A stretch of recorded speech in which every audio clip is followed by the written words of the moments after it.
अब हमने कंप्यूटर को स्टार्ट करना तो सीख लिया है। आगे बढ़ते हैं और जानते हैं कंप्यूटर सिस्टम की सबसे मुख्य कंपोनेंट्स क्या है। यहाँ पर आपको एक बार रिवाइज करा दूं जो हमने इससे पहले वाले चैप्टर में भी सीखा कि एक कंप्यूटर सिस्टम एक इलेक्ट्रॉनिक डिवाइस होता है। कंप्यूटर सिस्टम बहुत सारे डिवाइसेस से बनता है। ये डिवाइसेस अलग अलग प्रकार के होते हैं और अलग अलग टास्क परफॉर्म करते हैं। एक डिवाइस होता है जो कंप्यूटर में डेटा को इनपुट करता है और फिर कंप्यूटर उस डेटा को स्टोर करता है, उसे प्रोसेस करता है और आपके सामने एक फाइनल रिजल्ट बनकर तैयार होती है। अब उदाहरण के लिए कीबोर्ड जिस पर आप टाइप करते हैं वो एक इनपुट डिवाइस है और ये डेटा कंप्यूटर में इनपुट हो जाने के बाद कंप्यूटर इस डेटा को प्रोसेस करता है और फिर कंप्यूटर उसका आउटपुट दिखाता है अपनी स्क्रीन पर। इसमें आउटपुट डिवाइस पर क्या हुआ? कंप्यूटर स्क्रीन, सही कहा मैंने। तो इन सारे अलग अलग इनपुट आउटपुट डिवाइसेस को मिलाकर एक कंप्यूटर सिस्टम बनता है। यहाँ आपको एक बहुत इंटरेस्टिंग बात बता रही हूँ। कंप्यूटर इतने सारे जो हैवी काम करता है, इतना सब कुछ बस इलेक्ट्रिक सिग्नल्स की मदद से करता है, यानी कि बस ऑन और ऑफ, जिसमें ऑन का मतलब है सर्किट ऑन और ऑफ का मतलब है सर्किट ऑफ। और ये डेटा इनपुट करना, स्टोर करना, प्रोसेस करना, आउटपुट देना, सब कुछ एक कंप्यूटर सिस्टम का हिस्सा है। और ये कंप्यूटर सिस्टम इंफॉर्मेशन सिस्टम का एक हिस्सा है। इससे आप क्या समझ पा रहे हैं? चलिए एक थोड़ा इंटरेस्टिंग तरीके से समझते हैं। हम ये जानते हैं कि कंप्यूटर एक ऐसा मशीन है जो डेटा को पहले स्टोर करता है, उसे प्रोसेस करता है और अंत में आपको एक रिजल्ट दिखाता है। इस कंप्यूटर को गांव का एक रजिस्टर मान लीजिए। आप अपने गांव को इमेजिन करिए, तो आपके गांव से रिलेटेड सारा डेटा एक रजिस्टर में लिखा जाता होगा। यहाँ उस रजिस्टर की जगह पर आप कंप्यूटर को इमेजिन करिए और सोचिए कि आपके गांव का सारा डेटा इस कंप्यूटर में स्टोर किया गया है। जैसे गांव में कितने घर होते हैं, कितने लोग रहते हैं और किसका सबसे बड़ा घर है, वगैरह वगैरह। अब गांव में अगर कोई नया घर बनता है तो आप उस डेटा की एंट्री कंप्यूटर में करेंगे, राइट? तो ये हो गया कि आप कंप्यूटर को इनपुट दे रहे हैं। अब आपने जो इनपुट दिया है, कंप्यूटर उन सारे डेटा को प्रोसेस करता है। जैसे टोटल कितने घर हैं, कितने लोग एक घर में रहते हैं और कौन सा घर सबसे ज्यादा बड़ा है। मान लीजिए आपको सभी के घरों का एरिया कैलकुलेट करना है, तो कंप्यूटर आपको रिजल्ट के तौर पर दिखाएगा कि कौन सा घर सबसे बड़ा है। ये जो सारा प्रोसेस है वो एक इंफॉर्मेशन सिस्टम का हिस्सा है, यानी कि कंप्यूटर एक सूचना प्रणाली का हिस्सा है जो इंफॉर्मेशन देने का काम करता है। और इस सूचना प्रणाली में 5 ऐसे इंपॉर्टेंट कंपोनेंट्स हैं जो इसका हिस्सा बनते हैं: लोग, प्रोसीजर, सॉफ्टवेयर, हार्डवेयर और डेटा। लोग यानी कि हम, जिन्हें कंप्यूटर मदद करता है जिससे हम और ज्यादा अपने काम में तेज और ज्यादा परफेक्ट बनते हैं। दूसरा प्रोसीजर।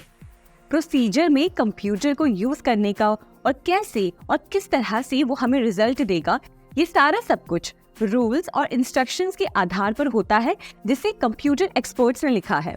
तीसरा सॉफ्टवेयर। सॉफ्टवेयर में कई तरह के प्रोग्राम्स होते हैं जो अलग अलग टास्क के लिए बनाए गए होते हैं।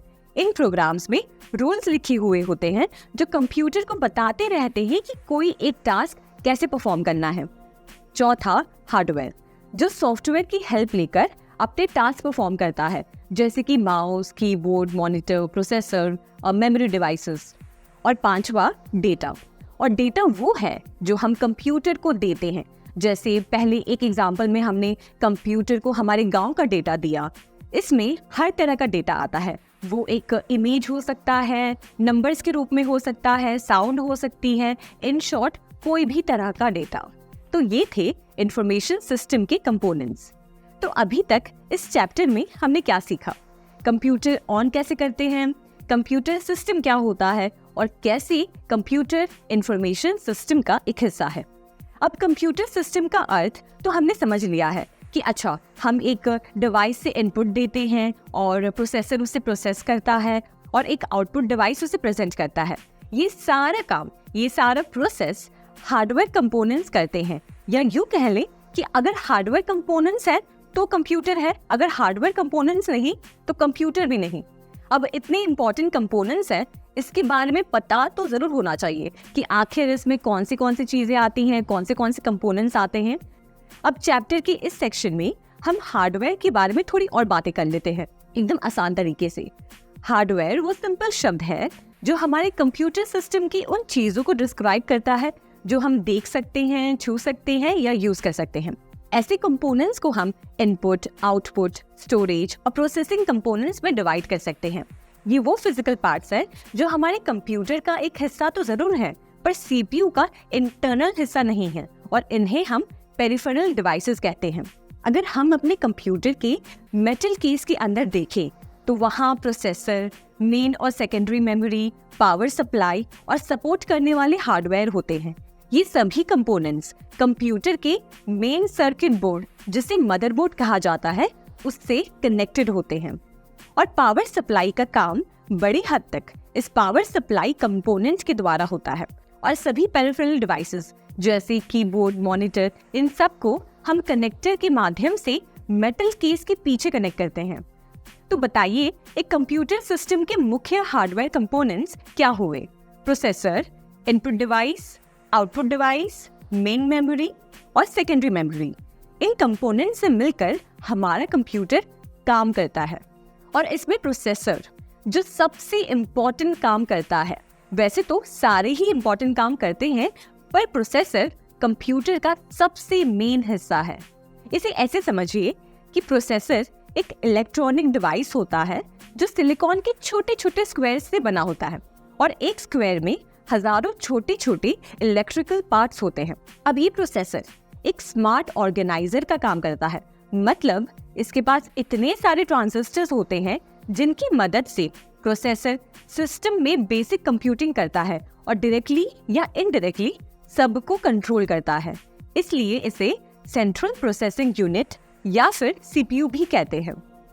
और हर कंप्यूटर का अपना एक स्पेशल प्रोसेसर होता है, जैसे एग्जांपल के तौर पर Pentium, Intel core i3, i5, i7, Xeon या SPARC प्रोसेसर।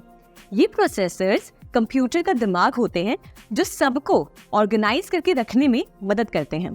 तो समझ गए ना, प्रोसेसर एक इलेक्ट्रॉनिक ब्रेन है कंप्यूटर का, जो सबको स्मार्ट तरीके से कंट्रोल करता है। और अगर बात करें सॉफ्टवेयर कंपोनेंट्स की, तो ये वो कंपोनेंट्स हैं जो दिखाई नहीं देते पर होते जरूर हैं आपके कंप्यूटर की डिजिटल मेमोरी में। सॉफ्टवेयर काम करता है डिजिटल फॉर्म में, मतलब सॉफ्टवेयर का डेटा और कंप्यूटर प्रोग्राम एक डिजिटल मेमोरी में स्टोर रहता है। कंप्यूटर प्रोग्राम एक तरह का इंस्ट्रक्शन मैनुअल है जो प्रोसेसर के काम करने में हेल्प करता है, और ऐसे प्रोसेसर को कंप्यूटर प्रोग्राम से इंस्ट्रक्शंस मिलते हैं। और यहाँ पर डेटा है प्रोग्राम की रिक्वायरमेंट, यानी कि ज़रूरत। जैसे आपके फ़ोन में प्लेलिस्ट का डेटा होता है, वैसे ही प्रोग्राम को भी डेटा की ज़रूरत पड़ती है। और ये डेटा किसी भी फॉर्म में हो सकता है, जैसे कि शब्दों में, नंबर्स में, इमेजेस में, ऑडियो में, कुछ भी। तो शॉर्ट में सॉफ्टवेयर एक इनविजिबल हिस्सा है कंप्यूटर का, जो उसे इंस्ट्रक्शंस देता है और अच्छे से ऑर्गेनाइज्ड रखता है।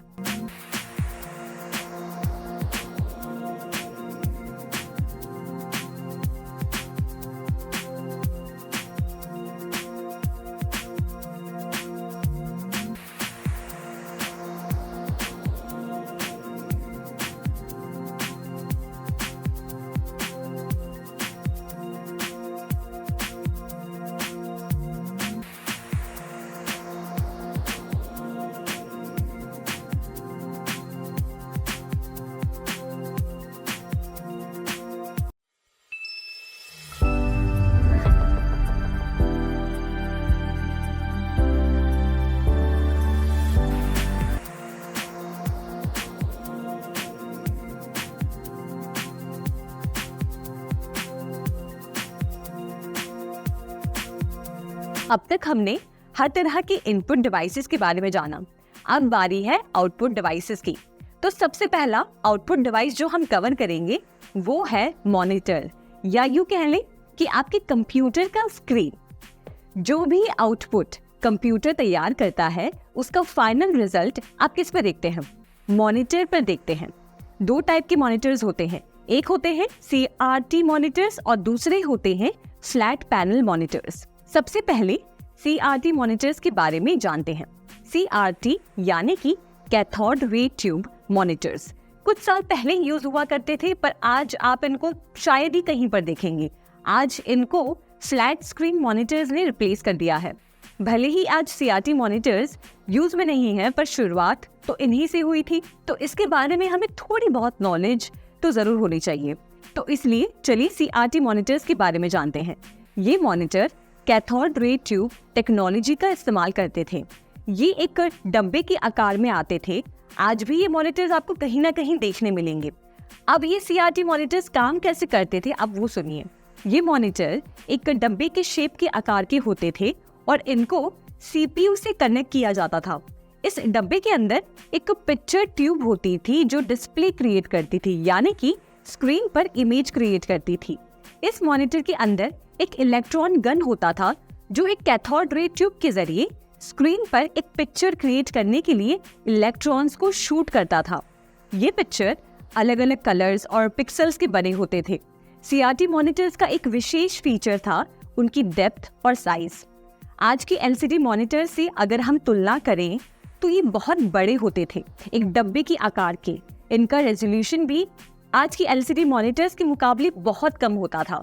आज जो आप डिस्प्ले पर इतनी क्लियर पिक्चर्स देख पाते हैं, पहले के मॉनिटर्स में उतनी क्लैरिटी नहीं थी, क्योंकि उनमें उतनी एडवांस टेक्नोलॉजी नहीं थी। आपने स्कूल में जरूर ये CRT मॉनिटर यूज किया होगा, तो आपको पता होगा कि उसमें इमेज क्लैरिटी उतनी अच्छी नहीं होती थी। और आज तो LCD और LED मॉनिटर्स आ गए हैं जिन्होंने पूरी तरीके से CRT मॉनिटर्स को रिप्लेस कर दिया है।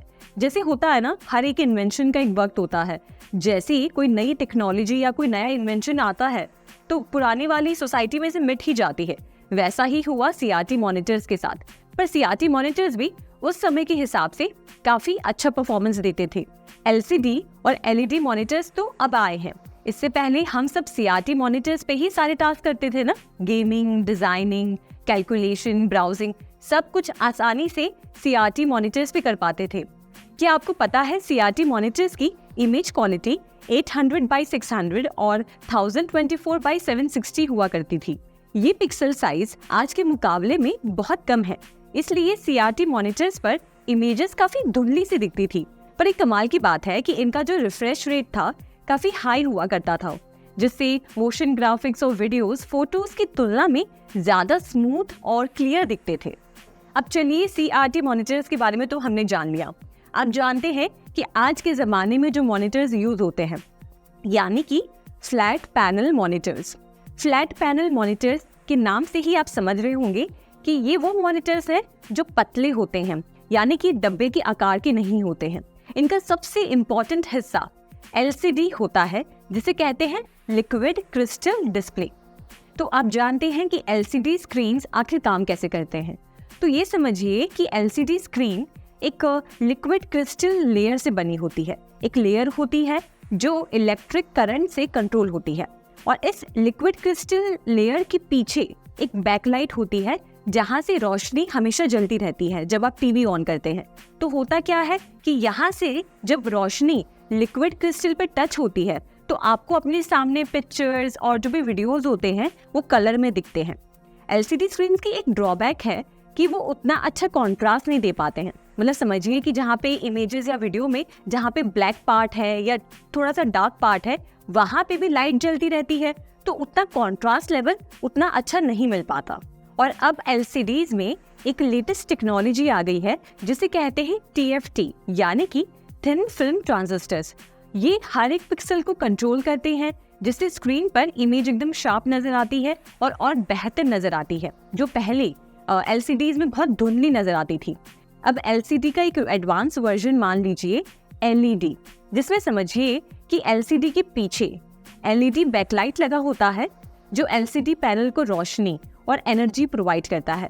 LED स्क्रीन वो होती है जिसमें रोशनी इमिट करने वाले छोटे छोटे डायोड होते हैं जो LED कहलाते हैं। LED स्क्रीन्स में भी छोटे छोटे लाइट्स होते हैं जो सारे कलर्स को दिखाने में हेल्प करते हैं। हर एक LED लाइट खुद से रोशनी इमिट करता है, जिससे हमारे स्क्रीन पर विविड कलर्स और क्लियर पिक्चर्स दिखाई देते हैं। CRT मॉनिटर से हमारा जो LCD मॉनिटर्स की तरफ स्विच हुआ है उसने काफ़ी सारे फायदे पहुंचाए हैं। पहले तो LCD मॉनिटर्स CRT मॉनिटर्स के मुकाबले वजन में कम होते हैं और इनका डिज़ाइन एकदम पतला होता है, जिसकी वजह से वो टेबल पर कम जगह लेते हैं। LCD मॉनिटर्स कम पावर भी यूज़ करते हैं, जिसकी वजह से आपका बिजली का बिल भी कम आता है। इनकी इमेज क्वालिटी भी CRT मॉनिटर्स के मुकाबले बहुत अच्छी नज़र आती है। और आपको पता है LCD मॉनिटर्स में स्क्रीन की ब्राइटनेस और रिफ्रेश रेट को आप खुद कंट्रोल कर सकते हैं, जिसकी वजह से आप अपने आंखों के कंफर्ट के हिसाब से उसके लेवल को सेट कर सकते हैं। और आखिर में LCD मॉनिटर्स CRT मॉनिटर्स के मुकाबले बहुत लंबे समय तक चलते हैं, क्योंकि इनमें कोई मूविंग पार्ट्स नहीं होते हैं। अब आप समझ पा रहे होंगे कि ये जो CRT मॉनिटर से LCD मॉनिटर में हमारा जो स्विच हुआ है, उसने कंप्यूटर टेक्नोलॉजी की वैल्यू और भी ज़्यादा बढ़ा दी है। अब हमारे अगले तरह के आउटपुट डिवाइस के बारे में जानते हैं, जो है प्रिंटर। एक ऐसी डिवाइस जो कंप्यूटर या किसी इलेक्ट्रॉनिक डिवाइस के साथ मिलकर किसी भी डिजिटल इंफॉर्मेशन को पेपर पर प्रिंट करती है, यानी कि पेपर पर छापती है। इसके बारे में तो हम सब जानते हैं। अब एग्जाम्पल के तौर पर समझिए कि मेरे पास मेरे आधार कार्ड की फ़ोटो है और वो मेरे फ़ोन में है, तो मैं क्या चाह रही हूँ कि इस आधार कार्ड की फ़ोटो की मैं हार्ड कॉपी करा दूँ। तो मैं साइबर कैफे में जाऊँगी और उस फोटो को कंप्यूटर में डालूंगी और प्रिंटर उसे प्रिंट करके मुझे दे देगा, यानी कि मेरे पास आधार कार्ड की फ़ोटो पेपर पर अब छप जाएगी। तो यहाँ आधार कार्ड की फ़ोटो हो गई मेरी डिजिटल कॉपी, पर अब जो आधार कार्ड की फ़ोटो मेरे पेपर पर है वो कहलाएगी हार्ड कॉपी। प्रिंटर्स की आउटपुट क्वालिटी को मेजर करने के लिए DPI का यूज होता है। DPI का मतलब होता है डॉट्स पर इंच, यानी कि 1 इंच में कितने सारे डॉट्स या पिक्सल्स हैं जो प्रिंट आउट पर दिखाई देते हैं। जितने ज़्यादा डॉट्स होंगे उतनी ज़्यादा प्रिंट आउट क्वालिटी अच्छी होगी और उसमें शार्पनेस मिलेगी। अभी प्रिंटर्स में भी 2 टाइप के मुख्य प्रकार होते हैं। एक आते हैं इम्पैक्ट प्रिंटर्स और दूसरे आते हैं non impact printers. Impact printers paper पर प्रिंट करने के लिए एक रिबन को पेपर पर मारते हुए पेपर पर प्रिंट निकालते हैं। इसमें प्रिंटर पेपर की सतह पर रिबन से इंक को प्रिंट करती है। अब इन इम्पैक्ट प्रिंटर्स में कैरेक्टर प्रिंटर्स आते हैं जो एक समय पर एक ही कैरेक्टर प्रिंट कर पाते हैं। इसमें सबसे आम और प्रचलित प्रिंटर्स हैं डॉट मैट्रिक्स और वीव प्रिंटर्स। डॉट मैट्रिक्स प्रिंटर में कई छोटे छोटे इलेक्ट्रोमैग्नेटिकली एक्टिव पिन्स होते हैं और एक इंक रिबन होती है जो इमेज को पेपर पर क्रिएट करती है। इन प्रिंटर्स की स्पीड बहुत कम होती है और जब ये चलते हैं तो बहुत ज़्यादा शोर मचाते हैं। ये डॉट मैट्रिक्स प्रिंटर आपको बड़े उद्योग या बड़े व्यापार में ही देखने मिलेंगे, जहां 80 से लेकर 132 कॉलम के पेजों पर लगातार प्रिंटिंग की ज़रूरत होती है। दूसरे इम्पैक्ट टाइप के प्रिंटर्स को कहते हैं लाइन प्रिंटर्स। लाइन प्रिंटर्स एक समय पर पूरी लाइन को प्रिंट कर सकते हैं। अब लाइन प्रिंटर्स को भी 2 में डिवाइड कर सकते हैं। एक है चेन प्रिंटर और दूसरा है ड्रम प्रिंटर। लाइन प्रिंटर्स में पेपर और प्रिंट हेड के बीच में एक रिबन होती है और प्रिंट हेड पर छोटे छोटे पिन्स होते हैं जो कैरेक्टर्स को रिबन से पेपर पर ट्रांसफर करते हैं। इनकी स्पीड कौन सा प्रिंटर है उसके हिसाब से 200 से 2000 लाइन प्रति मिनट की हो सकती है।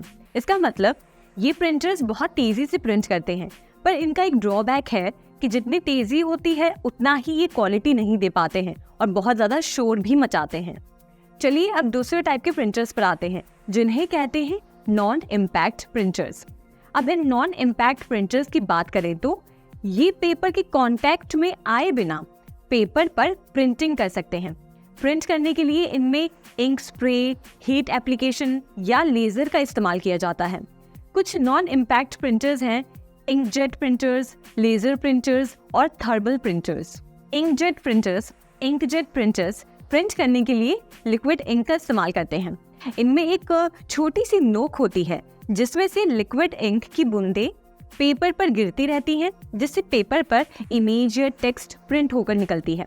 ये प्रिंटर्स आपको आमतौर पर घरों में या ऑफिस में मिलेंगी और इसका कारण ये है कि ये बहुत ज़्यादा वर्सेटाइल होते हैं और इनकी प्रिंट करने की क्वालिटी भी काफ़ी ज़्यादा अच्छी होती है। इनका यूज़ फोटोज़, डॉक्यूमेंट्स वगैरह प्रिंट करने के लिए होता है, लेकिन इन प्रिंटर्स में मेंटेनेंस बहुत ज़्यादा लगता है क्योंकि इनका जो कार्ट्रिज होता है जिसमें इंक होती है उसको बार बार रिप्लेस करना पड़ता है जब वो खाली हो जाता है, तो थोड़ा सा इसमें मेंटेनेंस कॉस्ट ज़्यादा है।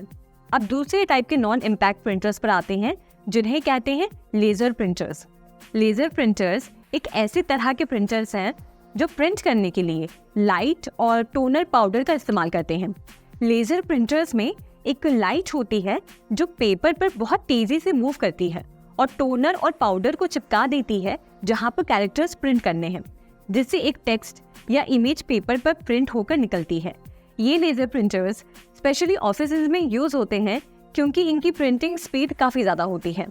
थर्मल प्रिंटर एक ऐसा प्रिंटर है जो प्रिंट करने के लिए हीट का यूज़ करता है। इसमें एक स्पेशल थर्मल पेपर यूज़ किया जाता है जिसका एक साइड हीट सेंसिटिव होता है।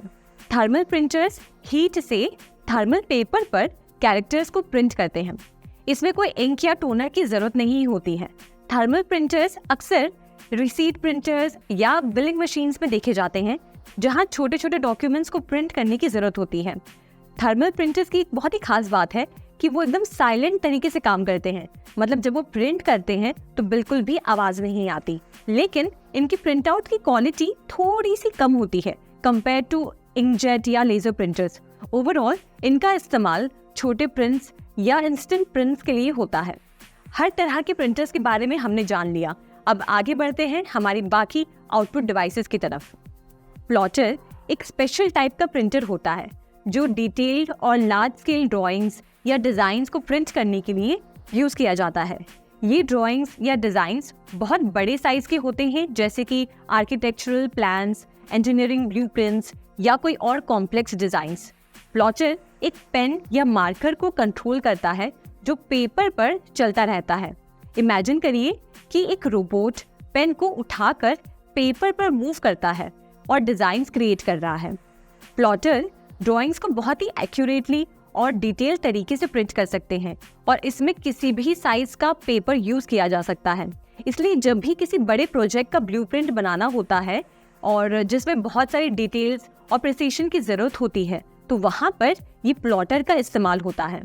अब स्पीकर के बारे में तो हम सब जानते हैं। स्पीकर एक ऐसा हिस्सा है जो मल्टीमीडिया कंप्यूटर में शामिल होता है। इनका काम साउंड सिग्नल्स को सुनने लायक आवाज़ में बदलना होता है। स्पीकर्स साउंड एम्पलीफायर्स का इस्तेमाल करते हैं जो वाइब्रेशंस के थ्रू साउंड्स को क्रिएट करते हैं और आउटपुट ऑडियो के माध्यम से देते हैं। मल्टीमीडिया प्रोजेक्टर भी एक तरह का आउटपुट डिवाइस है क्योंकि एक प्रोजेक्टर आउटपुट के तौर पर आपको बड़ी स्क्रीन पर इमेजेस या वीडियोस दिखाता है। मल्टीमीडिया प्रोजेक्टर एक ऐसा डिवाइस है जो आपको लार्ज स्क्रीन पर पिक्चर्स, वीडियोस, प्रेजेंटेशंस या अन्य डिजिटल कंटेंट दिखाने में हेल्प करता है।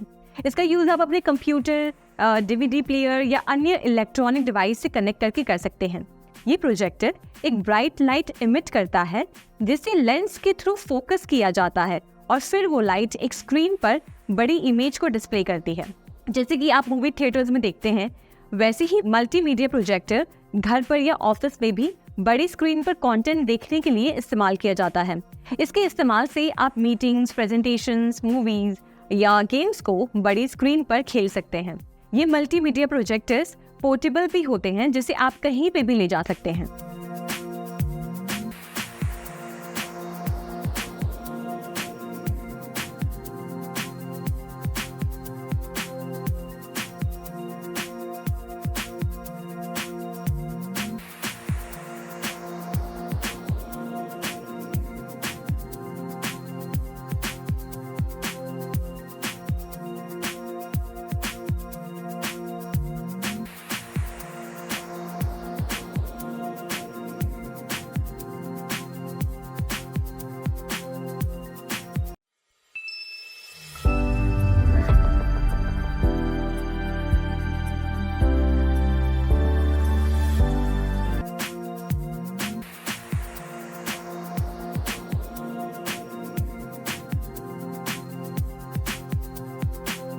अब आगे बढ़ते हुए कंप्यूटर मेमोरी के बारे में जानते हैं। कंप्यूटर मेमोरी कंप्यूटर का वो हिस्सा है जहाँ की सारा डेटा और इंफॉर्मेशन स्टोर किया जाता है। जैसे कि आपका दिमाग सारी जरूरी चीजें याद रखता है, वैसे ही कंप्यूटर मेमोरी कंप्यूटर की सारी चीजें स्टोर करता है जिसे बाद में प्रोसेस किया जा सके। कंप्यूटर मेमोरी में 3 टाइप की मेमोरीज आती हैं। पहले आता है कैश मेमोरी, दूसरा प्राइमरी या फिर मेन मेमोरी, और तीसरा secondary memory.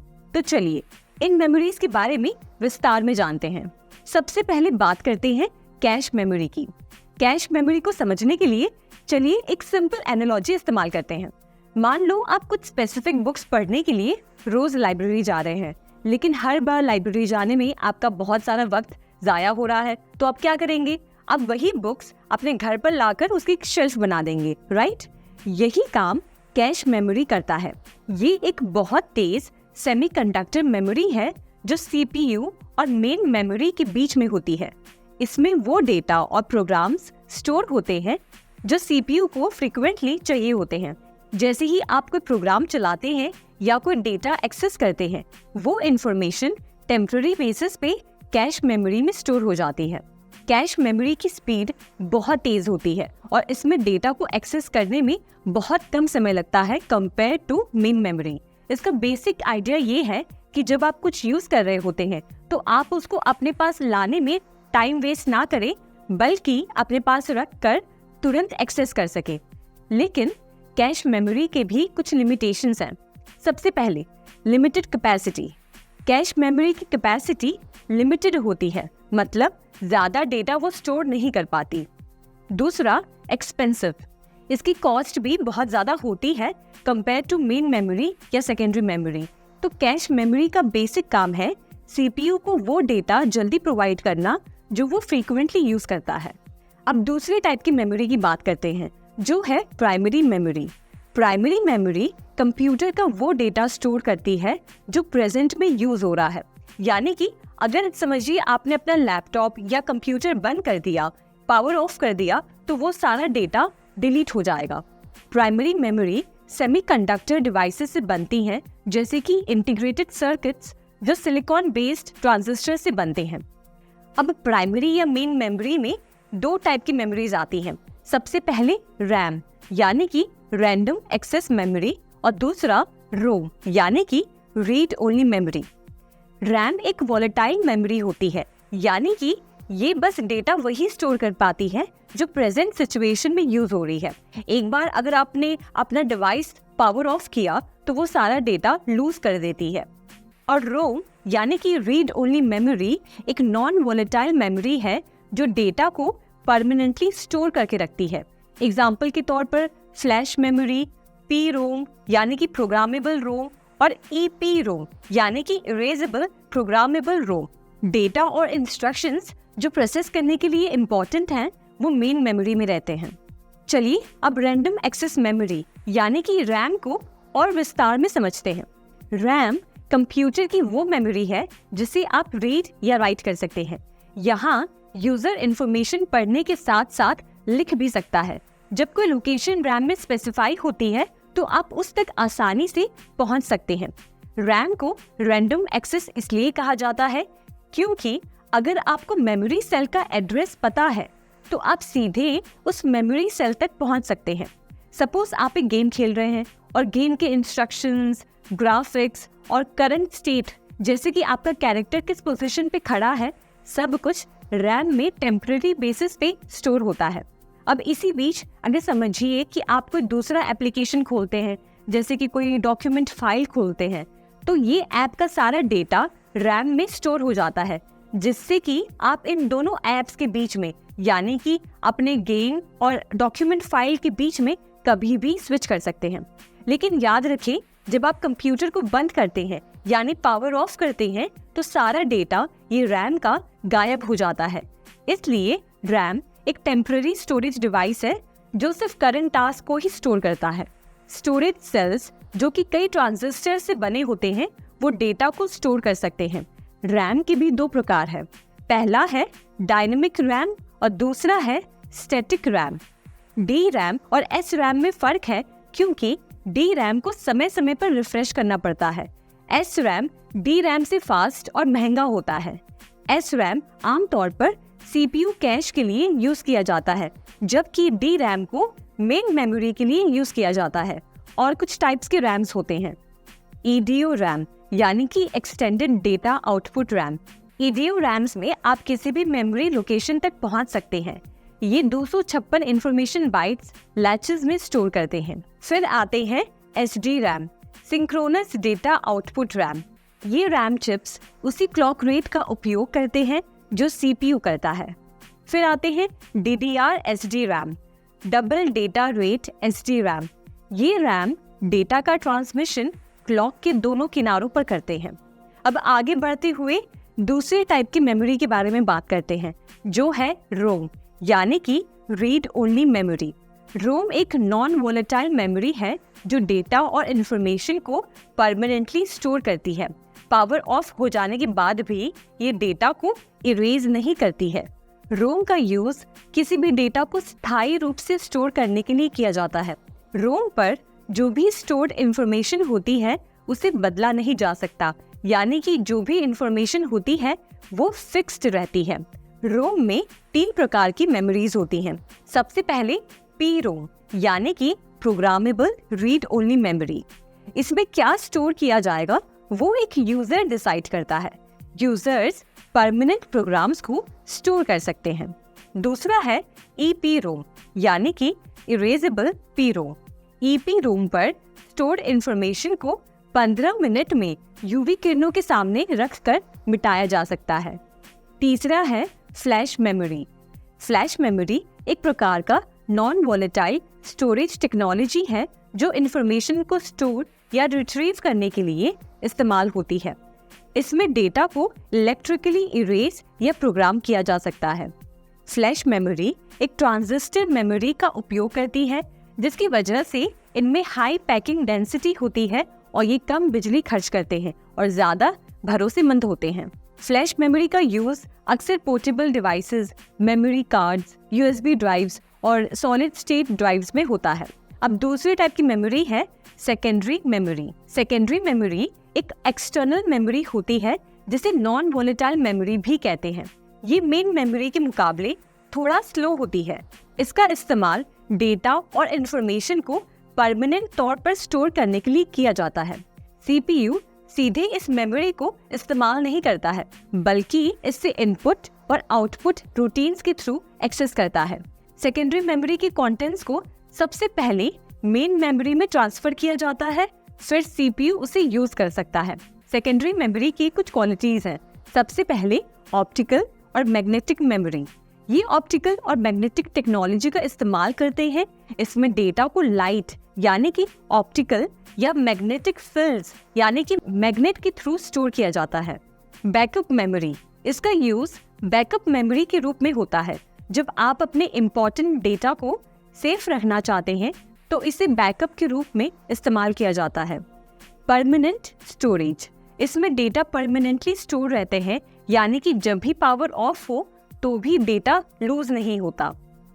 Slow access, secondary memory की एक्सेस स्पीड प्राइमरी मेमोरी के मुकाबले थोड़ी स्लो होती है। इसमें डेटा को एक्सेस करने में थोड़ा समय लगता है। लार्ज डेटा स्टोरेज, इसमें लार्ज और वॉल्यूमिनस डेटा को स्टोर करने की कैपेसिटी होती है और इसमें स्टोरेज कॉस्ट भी कम होता है। जैसे कि हार्ड डिस्क में आपको बहुत ज़्यादा स्पेस मिलता है और लार्ज फाइल्स और एप्लीकेशंस आप आराम से स्टोर कर सकते हैं। अब सेकेंडरी मेमोरी में हार्ड डिस्क की बात करते हैं। ये एक डेटा स्टोरेज डिवाइस है जो डिजिटल इंफॉर्मेशन को स्टोर या प्राप्त करने के लिए इस्तेमाल होता है। इसमें एक या ज़्यादा फास्ट रोटेटिंग डिस्क होते हैं जो मैग्नेटिक मटेरियल से कोटेड होते हैं। इन डिस्क को प्लैटर्स कहते हैं और इन पर मैग्नेटिक हेड्स होते हैं जो इंफॉर्मेशन को रीड और राइट करने में मदद करते हैं। ये प्लैटर्स एक मूविंग आर्म पर होती हैं। डेटा को रैंडम एक्सेस पैटर्न में ऑब्टेन किया जाता है, जिसका मतलब है कि डेटा को किसी भी ऑर्डर में एक्सेस किया जा सकता है। HDD हार्ड डिस्क ड्राइव अपने डेटा को पावर ऑफ होने पर भी इंटैक्ट रखता है। इसकी एक मुख्य क्वालिटी है उसकी कैपेसिटी और परफॉर्मेंस।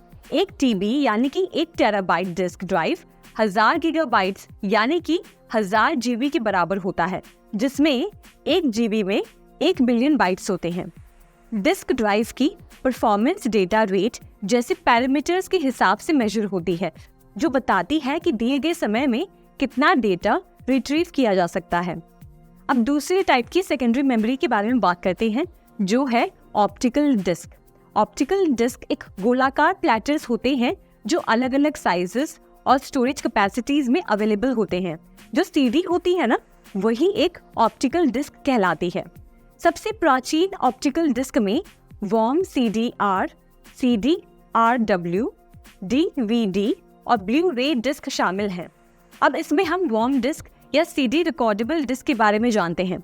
वॉर्म का मतलब होता है राइट वंस रीड मेनी या फिर कॉम्पैक्ट डिस्क रिकॉर्डेबल या CDR। हम वॉर्म डिस्क या CDR में सिर्फ एक बार डेटा स्टोर कर सकते हैं CD रिकॉर्डिंग ड्राइव की मदद से। लेजर बीम का इस्तेमाल डेटा को डिस्क पर पढ़ने के लिए किया जाता है, जबकि डेटा डिस्क पर फिट्स की मदद से लिखा जाता है। अब अगले टाइप के सेकेंडरी मेमोरी के बारे में जानते हैं, जो है compact disc read write. Compact disc read write एक वॉर्म डिस्क की तरह है, बस इसमें डेटा को आप मल्टीपल टाइम्स लिख और मिटा सकते हैं। अब नेक्स्ट है डिजिटल वर्सेटाइल डिस्क यानी कि DVD। ये एक ऑप्टिकल स्टोरेज डिवाइस है जो CD की तरह दिखता है, लेकिन इसमें स्टोरेज कैपेसिटी 4.7 GB से लेकर 8.5 GB तक होती है। DVD को सिंगल लेयर डिस्क या डबल लेयर डिस्क में डिवाइड किया जा सकता है। इसका इस्तेमाल हाई क्वालिटी फिल्म्स और ऑडियो फाइल्स को स्टोर करने के लिए होता है। अब नेक्स्ट है ब्लू रे डिस्क। इसका इस्तेमाल हाई डेंसिटी डेटा को रिकॉर्ड या स्टोर करने के लिए किया जाता है, जो लेजर बीम की मदद से होता है। इसकी स्टोरेज कैपेसिटी 50 से लेकर 500 GB होती है। अब नेक्स्ट है पेन ड्राइव या फ्लैश मेमोरी। ये एक छोटा सा पोर्टेबल डिवाइस है जो एक USB पोर्ट की मदद से कंप्यूटर से कनेक्ट किया जा सकता है। इसके अलावा ये केपेबल है कि वो डेटा स्टोर कर सके जब भी ये कंप्यूटर से डिस्कनेक्टेड हो। इसे आसानी से अलग किया जा सकता है और इसे आप कहीं पे भी सेफली कैरी कर सकते हैं। अब नेक्स्ट है smart media card. Smart media card एक प्रकार का मेमोरी कार्ड है जो इलेक्ट्रॉनिक डिवाइसेस में डेटा स्टोर करने के लिए इस्तेमाल होता है। ये कार्ड ओरिजिनली सोनी और तोशिबा के कोलैबोरेशन में डेवलप किया गया था। इसका प्राइमरी इस्तेमाल डेटा स्टोरेज, ट्रांसफर और शेयरिंग के लिए होता है।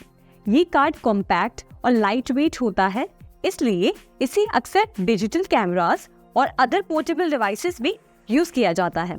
अब अगला है सिक्योर डिजिटल कार्ड। ये एक दूसरी जनरेशन का मल्टीमीडिया कार्ड है। इसकी खास बात यह है कि इसमें डेटा को लॉक और प्रोटेक्ट करने की कैपेबिलिटी होती है।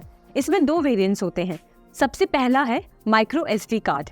ये स्मार्टफोन्स में डेटा स्टोरेज के लिए यूज किया जाता है। इसमें डेटा को सिक्योर रखने की कैपेसिटी होती है।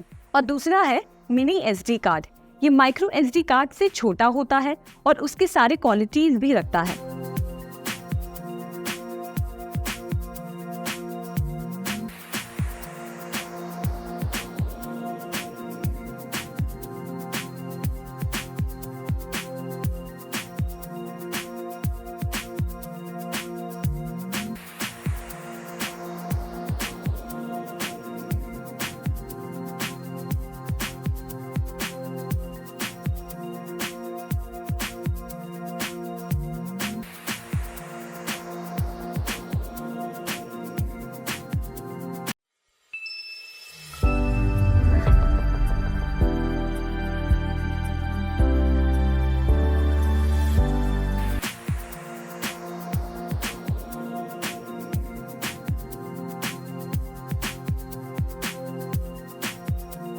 अब चैप्टर में आगे बढ़ते हुए हम जानेंगे कि आप अपने कंप्यूटर या लैपटॉप पर जो आपका कंप्यूटर सिस्टम है उसकी इंफॉर्मेशन कैसे निकाल सकते हैं। तो उसके लिए आप ये स्टेप्स फॉलो करें। सबसे पहले आप स्टार्ट मेन्यू पर क्लिक करें और फिर सेटिंग्स पर क्लिक करें। यहाँ सेटिंग्स में जाकर आप सिस्टम पे क्लिक करें और फिर उसके बाद नीचे स्क्रॉल करें तो यहाँ पर आपको देखिए अबाउट का ऑप्शन मिलेगा।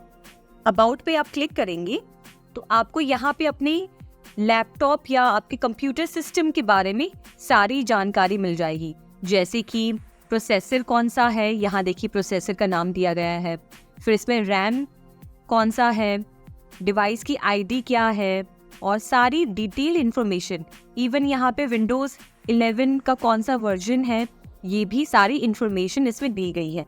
तो इस तरीके से आप अपने कंप्यूटर पे प्रोसेसर की इन्फॉर्मेशन, कौन सा ऑपरेटिंग सिस्टम है, रैम कितना है, ये सारी जानकारी इस स्टेप से जान सकते हैं। अब हम कंप्यूटर सिस्टम की जानकारी निकालने के लिए दूसरा तरीका देखते हैं, जो है सिस्टम इंफॉर्मेशन। आप मान लीजिए कि सिस्टम इंफॉर्मेशन एक तरह से बेस्ट टूल है जिसके जरिए आप कंप्यूटर सिस्टम के बारे में जान सकते हैं। तो इसके लिए ये स्टेप्स फॉलो करें। तो इसके लिए स्टार्ट मेन्यू पे क्लिक करें और यहाँ पर सर्च बार में सर्च करें सिस्टम इंफॉर्मेशन। एक बार जब सिस्टम इंफॉर्मेशन का पेज खुल जाए तो आप देखेंगे कि आपके कंप्यूटर सिस्टम से रिलेटेड सारी इंफॉर्मेशन आपको यहाँ पर दिख रही होगी, जैसे कि कौन सा वर्जन है, सिस्टम का नाम क्या है, मॉडल नंबर, सब कुछ, प्रोसेसर की डिटेल्स, सारी डिटेल्स आपको यहाँ पर दिख रही होगी। समझिए कि मुझे ग्राफिक कार्ड्स की इंफॉर्मेशन निकालकर उसे फाइल में कन्वर्ट करना है। तो उसके लिए मैं सिस्टम इंफॉर्मेशन में जाकर कंपोनेंट्स में डिस्प्ले पर क्लिक करूंगी और यहाँ पर देखिए डिस्प्ले की सारी इंफॉर्मेशन आ गई है। और यहाँ पर जो फाइल मेन्यू है इस पर क्लिक करूंगी, एक्सपोर्ट पर क्लिक करूंगी और यहाँ पर आप जो भी लोकेशन जहाँ पे आप इस फाइल को स्टोर करना चाहते हैं वो लोकेशन यहाँ पर सिलेक्ट करें और फाइल का नाम दे दें और सेव कर दें। इस तरीके से आप अपने कंप्यूटर सिस्टम से रिलेटेड कोई भी इंफॉर्मेशन की एक फाइल भी बना सकते हैं और इजीली एक्सपोर्ट कर सकते हैं। अब आगे बढ़ते हुए हम तीसरा तरीका जानते हैं जिससे आप कंप्यूटर सिस्टम की जानकारी निकाल सकते हैं, वो है कमांड प्रॉम्प्ट। इसके लिए आप वापस अपने स्टार्ट मेन्यू पे जाएंगे और यहाँ पर क्लिक करेंगे। उसके बाद आप सर्च बार में सर्च करें कमांड प्रॉम्प्ट। देखिए ये यहाँ पर आ गया है ऑप्शन। अब इस कमांड प्रॉम्प्ट पर आप राइट क्लिक करेंगे। राइट क्लिक करने के बाद आपको देखिए यहाँ पे पहला ऑप्शन जो नजर आ रहा है, रन एज एडमिनिस्ट्रेटर, आपको इस पर क्लिक करना है। एक बार आपने क्लिक किया, ये विंडो ओपन होगी। इस विंडो में आपको यस पर क्लिक करना है और यहाँ पर देखिए कि इसमें आपको टाइप करना है system info. System info type करने के बाद आप अपने कीबोर्ड पर एंटर दबाएं और देखिए कि आपके कंप्यूटर सिस्टम से रिलेटेड सारी इंफॉर्मेशन यहाँ पे आ गई है, जैसे कि कौन सा ओएस वर्जन है, यानी कि कौन सा ऑपरेटिंग सिस्टम है, मैन्युफैक्चरर कौन है, बिल टाइप की डिटेल्स, मॉडल टाइप, सब कुछ, सारी इंफॉर्मेशन और अपडेट के बारे में सारी इंफॉर्मेशन आपको यहाँ पर मिल जाएगी। तो ये थे 3 तरीके जिसके जरिए आप कंप्यूटर सिस्टम की जानकारी अपने कंप्यूटर पे या लैपटॉप पर देख सकते हैं।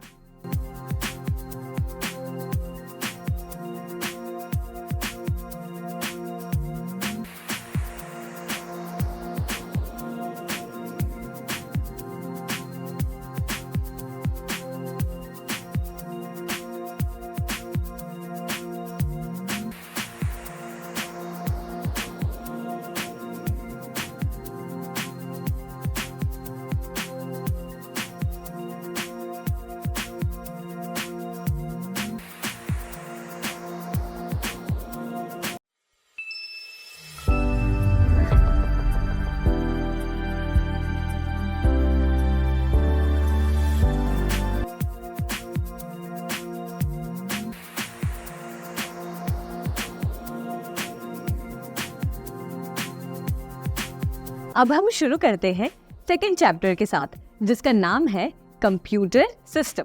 इस चैप्टर में कंप्यूटर सिस्टम के बारे में हम और डिटेल में सीखेंगे और मुझे पूरा भरोसा है कि पहले चैप्टर में अगर आपको थोड़ी बहुत डाउट या कंफ्यूजन अगर रह गई है तो इस चैप्टर में वो एकदम अच्छे से क्लियर हो जाएगी। चलिए फिर शुरू करते हैं। इससे पहले वाले चैप्टर में हमने पढ़ा कि एक कंप्यूटर सिस्टम क्या होता है और एक कंप्यूटर अपने आसपास के वातावरण यानी कि एनवायरनमेंट से कैसे कनेक्ट करता है और कैसे कुछ डिवाइसेस का यूज करता है। इन डिवाइसेस को पेरिफेरल डिवाइसेस कहते हैं और इन्हें मेन 3 कैटेगरीज में बांटा गया है। सबसे पहले इनपुट डिवाइस, दूसरा आउटपुट डिवाइस और तीसरा input and output device. In devices में कौन कौन से डिवाइसेस आते हैं ये हम आगे चैप्टर में डिटेल में जानेंगे। इससे पहले आइए एक इंटरेस्टिंग चीज करते हैं, कंप्यूटर ऑन करना सीखते हैं। कंप्यूटर को स्टार्ट करने के लिए एक ऑन बटन दबानी होती है जिसे हम पावर बटन भी कहते हैं। तो सबसे पहला स्टेप जो आपको करना है वो है इस पावर बटन को अपने कंप्यूटर या लैपटॉप पर ढूंढना। अगर आप कंप्यूटर सिस्टम पर बैठे हैं तो ये पावर बटन आपके सीपीयू पर होगा। इस इमेज को देखकर समझिए पावर बटन कैसा दिखता है और इस पर एक पावर की साइन बनी होती है। और अगर आप एक लैपटॉप को ऑन करना चाह रहे हैं तो ये पावर बटन कीबोर्ड के ऊपर की तरफ होगा। ये बिल्कुल कीबोर्ड के ऊपर और स्क्रीन के नीचे की तरफ होता है। अब एक बार ये बटन दिख जाए तो अब दूसरे स्टेप में इस बटन को दबाना होगा। कंप्यूटर पर जैसे ही आप इस बटन को दबाएंगे तो एक लाइट जलेगी और लैपटॉप पर ये लाइट बाद में जलती है। और ये याद रखिए कि अगर डेस्कटॉप एक मॉनिटर से कनेक्टेड है तो आपको मॉनिटर को भी ऑन करना होगा। ये बटन आपको मॉनिटर के निचले हिस्से की तरफ मिलेगा और जैसे ही आप इस बटन को दबाएंगे तो एक ग्रीन लाइट जलेगी जिससे आपको पता चल जाएगा कि मॉनिटर ऑन हो चुका है। अब तीसरा स्टेप, आपको कंप्यूटर पर लॉग इन करना है। लॉग इन से मतलब है आपको अपने अकाउंट में लॉग इन करना है। इस सिचुएशन में सिर्फ आप ही उस कंप्यूटर को अगर यूज करते हैं तो फिर तो ऑन करते ही डायरेक्टली आप डेस्कटॉप पर पहुंच जाएंगे।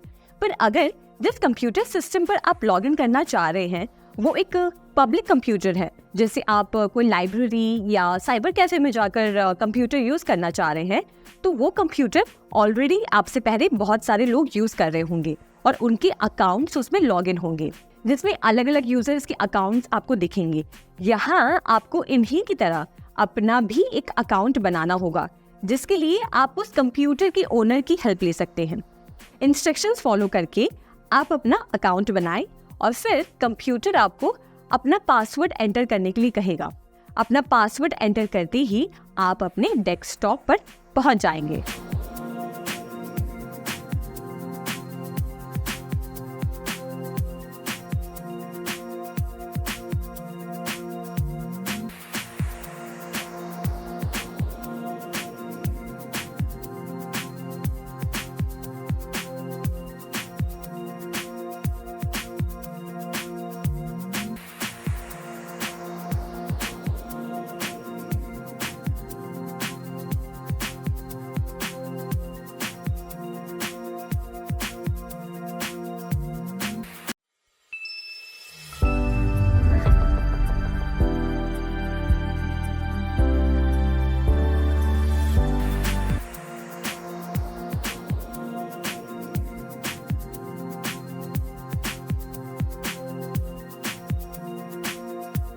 इस चैप्टर में हमारा मेन फोकस है कि हम कंप्यूटर के सारे हार्डवेयर कंपोनेंट्स के बारे में अच्छे से जान लें, एकदम डिटेल में। तो चलिए सबसे पहले शुरू करते हैं इनपुट डिवाइसेस से, जिसमें हम 16 तरह के इनपुट डिवाइसेस कवर करेंगे।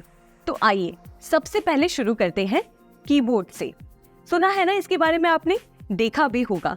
ये एक ऐसा डिवाइस है जिससे हम कंप्यूटर को अपने कमांड समझाते हैं। देखिए, एक कीबोर्ड का काम होता है नंबर्स, अल्फाबेट्स और स्पेशल कैरेक्टर्स को कंप्यूटर में डालना। कीबोर्ड की मदद से हम कंप्यूटर को स्पेशल इंस्ट्रक्शंस भी दे सकते हैं, जैसे आप अपने फोन के साथ करते हैं। फोन में मैसेजेस टाइप करने के लिए आप क्या करते हैं, आप अपने फोन का कीबोर्ड ऑन करते हैं और उसे इस्तेमाल करते हैं। वैसे ही कंप्यूटर पर टेक्स्ट या नंबर्स को टाइप करने के लिए कीबोर्ड का इस्तेमाल किया जाता है। हालांकि फोन का कीबोर्ड बस टेक्स्ट या नंबर्स को टाइप करने के लिए बना है, वो और कोई एक्स्ट्रा काम नहीं करता। वैसे ही कंप्यूटर कीबोर्ड फोन के कीबोर्ड से थोड़ा अलग है। कंप्यूटर के कीबोर्ड में कई ऐसे कीज होते हैं जो कंप्यूटर को किसी भी तरह का कमांड दे सकते हैं। तो चलिए अब देखते हैं कि कीबोर्ड में कौन से कीज होते हैं और आप किन कीज को किन फंक्शंस के लिए यूज कर सकते हैं। तो सबसे पहले अगर आप कीबोर्ड पे देखेंगे तो कुछ नंबर कीज होती हैं जो आपको अलाउ करते हैं स्क्रीन पर किसी भी नंबर को टाइप करने के लिए। ठीक है। उसी के साथ आप देखेंगे अल्फाबेटिकल कीज होते हैं, जिससे आप जो है अल्फाबेट्स टाइप करते हैं। और इसी के साथ आप देखेंगे तो कुछ कॉम्बिनेशन कीज भी होते हैं।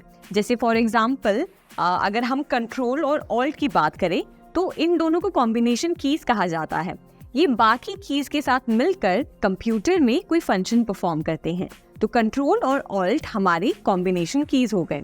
उसी के साथ आप देखेंगे तो यहाँ पे आपको कैप्स लॉक का बटन दिख रहा होगा, फिर एक नंबर लॉक का बटन है, उसके बाद एक स्क्रॉल लॉक का बटन है। ये बटन्स को कहते हैं टॉगल कीज। टॉगल कीज क्या करते हैं, आपके कोई भी फीचर को ऑन या ऑफ करते हैं। जैसे फॉर एग्जांपल आप अपने घर में जब आपको लाइट ऑफ करनी होती है तो आप बटन को ऑफ करते हैं, और जब लाइट ऑन करनी होती है तो आप बटन को ऑन करते हैं।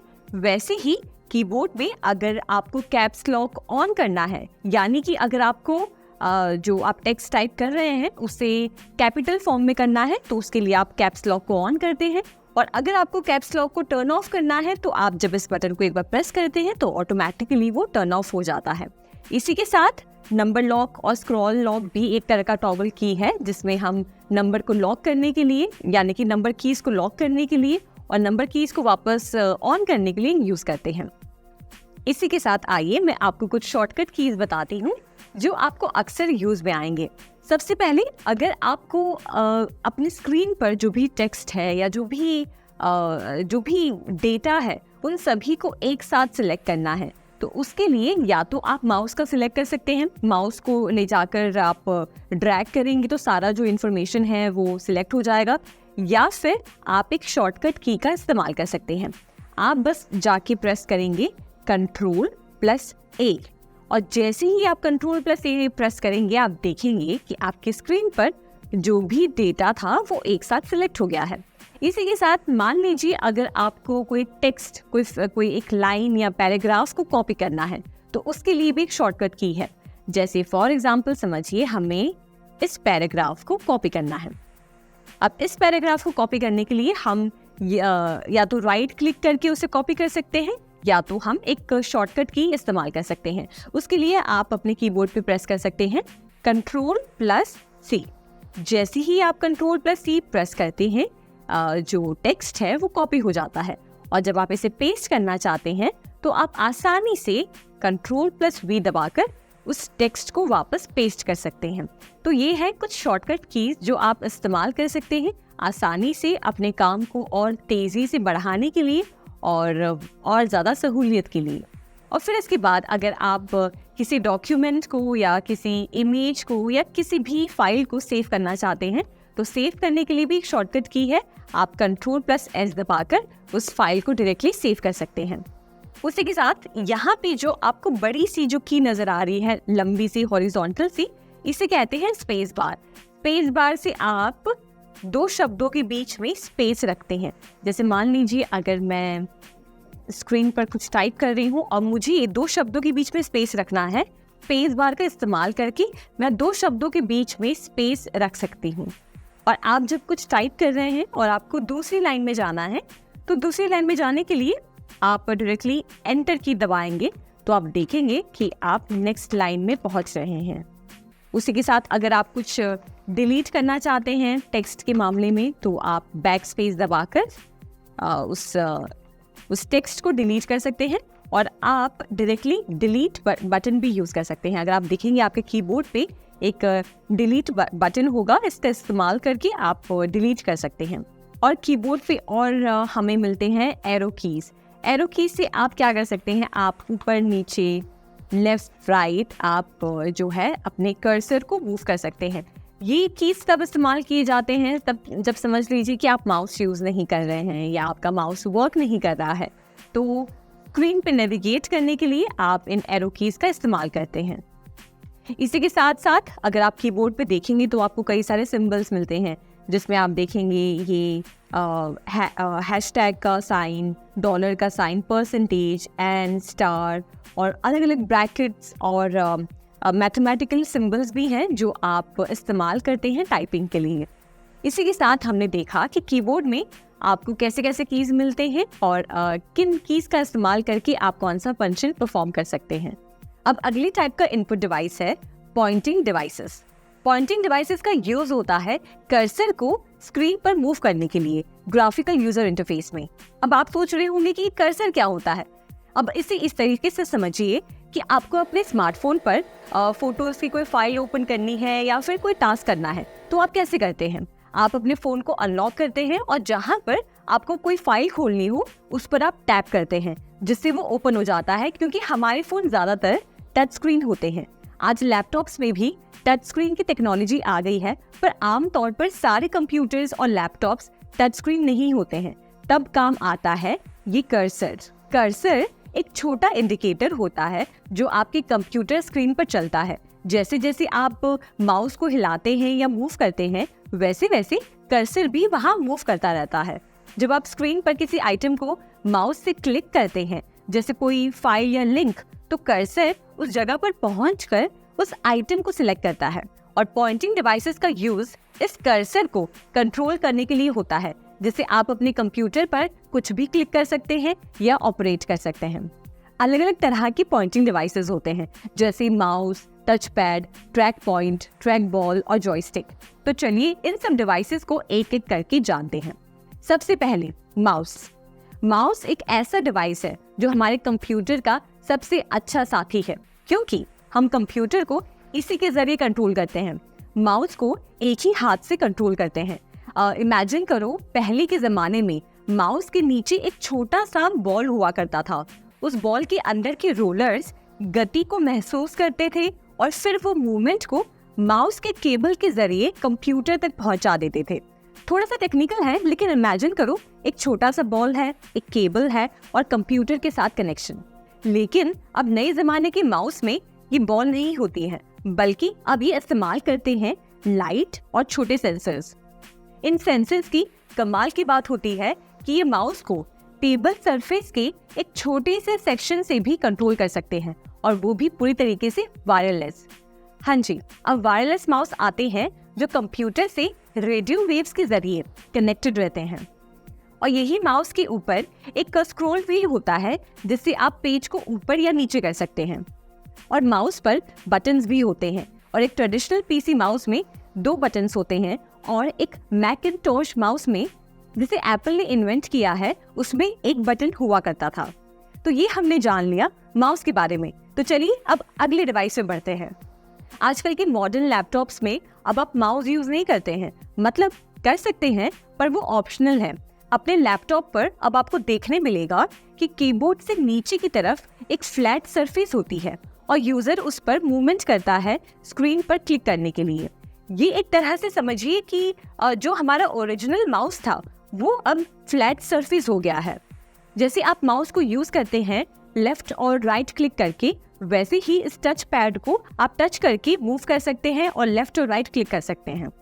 एक और इंटरेस्टिंग तरीका है कर्सर को कंट्रोल करने का, जो है ट्रैक पॉइंट। ये आपको अक्सर बिजनेस लैपटॉप्स में देखने मिलेंगे। उनके कीबोर्ड पर कीज के बीच में, यानी कि कीबोर्ड के बीच में एक ट्रैक पॉइंट होता है, जो दिखने में अक्सर छोटे राउंड बटन की तरह दिखता है। जैसे टच पैड यूज किया जाता है कर्सर को मूव करने के लिए, वैसे ही ट्रैक पॉइंट यूज करते हैं कर्सर को मूव करने के लिए। अब आप सोच रहे होंगे कि ऑलरेडी जब टच पैड है तो फिर ये ट्रैक पॉइंट की क्या जरूरत है। तो चलिए मैं आपको बताती हूँ। इसका जवाब है कि यूजर कीबोर्ड पर से हाथ हटाए बिना कर्सर को मूव कर सकता है, जबकि एक यूजर जब टच पैड यूज करता है तो उसे बार बार कीबोर्ड और टच पैड के बीच में स्विच करना पड़ता है। पर ये ट्रैक पॉइंट की वजह से वो टाइप भी कर सकता है और साथ ही साथ कर्सर को भी मूव कर सकता है। ट्रैक बॉल भी एक तरह का माउस है, जिसमें एक छोटा सा बॉल होता है माउस के ऊपर की तरफ। आप अपने उंगलियों से इस बॉल को मूव करते हैं और अंदर के रोलर्स इस मूवमेंट को डिटेक्ट करते हैं और कंप्यूटर को इंस्ट्रक्शन भेजते हैं। ट्रैक बॉल डेस्क पर फिक्स होता है, इसलिए इसको चलाने के लिए ज्यादा स्पेस की जरूरत नहीं होती। आपको बता दूं कि ट्रैक बॉल्स आज भी इस्तेमाल किए जाते हैं और कुछ लोग इन्हें माउस की जगह प्रेफर करते हैं, स्पेशली अगर आपके पास लिमिटेड डेस्क एरिया है या फिर आपको कांस्टेंट हैंड मूवमेंट से थोड़ा सा डिस्कम्फर्ट फील होता है। तो ऐसे सिचुएशन में एक ट्रैक बॉल बहुत अच्छा ऑप्शन है। इसकी स्टेशनरी नेचर की वजह से आपको माउस को मूव करने की जरूरत नहीं पड़ती, सिर्फ उंगलियों से ही कंट्रोल कर सकते हैं। इसके अलावा मॉडर्न ट्रैक बॉल्स में भी कुछ ऐसे मॉडल्स आ रहे हैं जिसमें रोलर्स का इस्तेमाल नहीं होता, जिससे मेंटेनेंस और क्लीननेस में आसानी होती है। जॉयस्टिक एक तरह का इनपुट डिवाइस है जो आमतौर पर गेमिंग के लिए यूज किया जाता है, लेकिन कुछ स्पेसिफिक एप्लीकेशंस के लिए भी इस्तेमाल कर सकते हैं।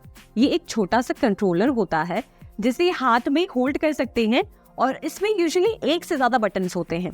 जॉयस्टिक में आप देखेंगे तो एक छोटा सा लीवर होता है जो ऊपर, नीचे, लेफ्ट, राइट मूव कर सकता है। इस मूवमेंट को सेंस करके ये डिवाइस कंप्यूटर या गेमिंग कंसोल को इंस्ट्रक्शंस भेजता है। इसका बेसिक यूज गेम्स में होता है जहां आप कैरेक्टर को या किसी ऑब्जेक्ट को मूव करने के लिए करते हैं। आजकल जो मॉडर्न जॉयस्टिक्स आ रहे हैं उनमें और भी कई एडिशनल फीचर्स होते हैं, जैसे एक्स्ट्रा बटन्स आ रहे हैं, हैप्टिक फीडबैक और मोशन सेंसिंग टेक्नोलॉजी। ये एक्स्ट्रा फीचर्स कुछ स्पेसिफिक प्रोफेशंस में ही यूज होते हैं, जैसे फ्लाइट सिमुलेशन में या फिर मेडिकल मशीन्स को कंट्रोल करने में। इन शॉर्ट, जॉयस्टिक आमतौर पर गेमिंग के लिए यूज किया जाता है और कुछ स्पेसिफिक चीजों में कंट्रोल करने के काम आता है। अब यहाँ इनपुट डिवाइस में जो पॉइंटिंग डिवाइसेस की हम बात कर रहे थे वो सारा हमने कवर कर लिया है। अब आगे बढ़ते हैं और इनपुट डिवाइसेस के बारे में जानते हैं। ग्राफिक्स टैबलेट एक इनपुट डिवाइस होता है जो डिजिटल ड्राइंग और डिजाइनिंग के लिए यूज किया जाता है। अगर आपका कोई फ्रेंड डिजाइनर है तो उनसे पूछिएगा, ये वो टैबलेट जरूर यूज करते होंगे। इसकी स्क्रीन फ्लैट होती है और स्टाइलस या पेन के टच को फील करती है। इस टैबलेट पर आप डायरेक्टली डिजिटल ड्राइंग कर सकते हैं, जैसे कि आप कागज पर करते हैं। हर पेन स्ट्रोक और प्रेशर को टैबलेट सेंस करता है, जिससे डिटेलिंग और शेडिंग भी करना पॉसिबल है। ग्राफिक टैबलेट्स जनरली डिजाइनर्स और फोटोग्राफर्स यूज करते हैं और इसमें कुछ मॉडल्स में हॉट कीज और टच सेंसिटिव बटन्स भी होते हैं जो वर्क फ्लो को और भी स्मूथ बनाते हैं। इन टैबलेट्स को आप अपने कंप्यूटर से कनेक्ट कर सकते हैं। कुछ टैबलेट्स स्क्रीन के साथ भी आते हैं जिसमें आप ड्रॉ करते करते स्क्रीन पर देख भी सकते हैं। स्कैनर आपने कभी ना कभी अपना कोई डॉक्यूमेंट स्कैन करने के लिए यूज किया होगा। स्कैनर का यूज किसी भी टेक्स्ट, डॉक्यूमेंट या फोटोज को डिजिटाइज करने के लिए यूज करते हैं। स्कैनर में एक फ्लैट सरफेस होता है और लेजर टेक्निक का यूज करके किसी भी फिजिकल डॉक्यूमेंट या फोटो को डिजिटल फॉर्म में वो कन्वर्ट कर सकता है। ये स्कैनर इंफॉर्मेशन को डिजिटल फॉर्म में कन्वर्ट करके कंप्यूटर या किसी डिजिटल डिवाइस में सेव करता है। जब आप कोई डॉक्यूमेंट या इमेज को स्कैनर पर रख कर स्कैन करते हैं तो उसकी एक डिजिटल फाइल बन जाती है, जिसे आप अपने कंप्यूटर पर देख सकते हैं। जब चाहे तब उसे देख सकते हैं, एडिट कर सकते हैं या फिर किसी के साथ भी शेयर कर सकते हैं। स्कैनर का यूज जनरली ऑफिसेज में या फिर बिजनेसेस में इंपॉर्टेंट डॉक्यूमेंट्स को स्टोर या शेयर करने के लिए होता है।